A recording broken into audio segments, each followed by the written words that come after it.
Hi, my name is Stephen Cho from Team Analytics Anonymous, along with Xiaochen Jing, Nen Yang, Yishuan Li, and Leo Wang. Peak hour road congestion in Melbourne is a major problem, and therefore improving public transport in Victoria is a high priority project. We aim to calculate where and when the PTV network was overloaded. But first we had a look at what kind of users we're dealing with by asking how many times do most users touch on daily. And as expected and seen in orange, you see that most users touch on twice a day, presumably once to get to work and once to get home. But surprisingly, as seen in red, about 25% of users touch on just once a day. Looking at these users in further detail, we see that most of these users fall into two time bins, coinciding with the morning peak period and the evening peak period as seen by the red boxes, and suggests that there's a lot of pressure to get onto packed vehicles quite fast, and therefore no transaction for touching on occurs.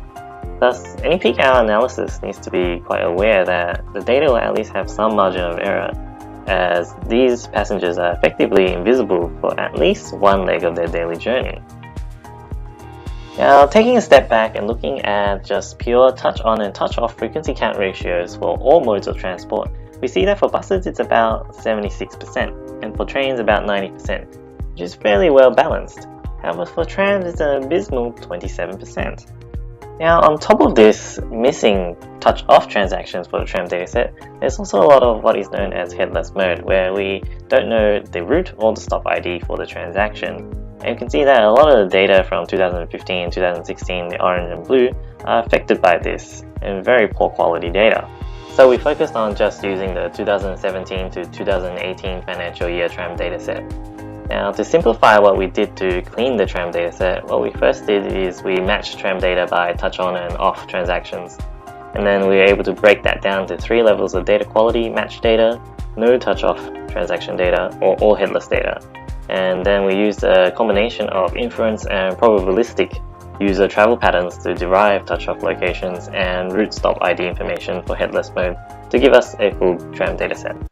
Using the full tram dataset, we were then able to pass this to our app and do some tram load estimates. For more details, please see our app video. Now, for example, we've seen here is a morning peak and afternoon evening peak, and on the x-axis you see route number, and on the y-axis you can see the average number of passengers on any given tram during this time period. For example, on the far left you can see Route 96, on average about 160 people on any given tram. Terrible ride. Now, you can see on the far right, in green, Route 30, with only about 10 people on it. Pretty nice.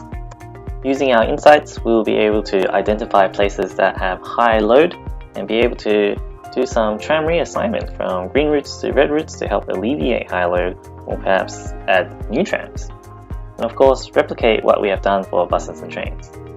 Thank you for listening, and I hope to share more next time.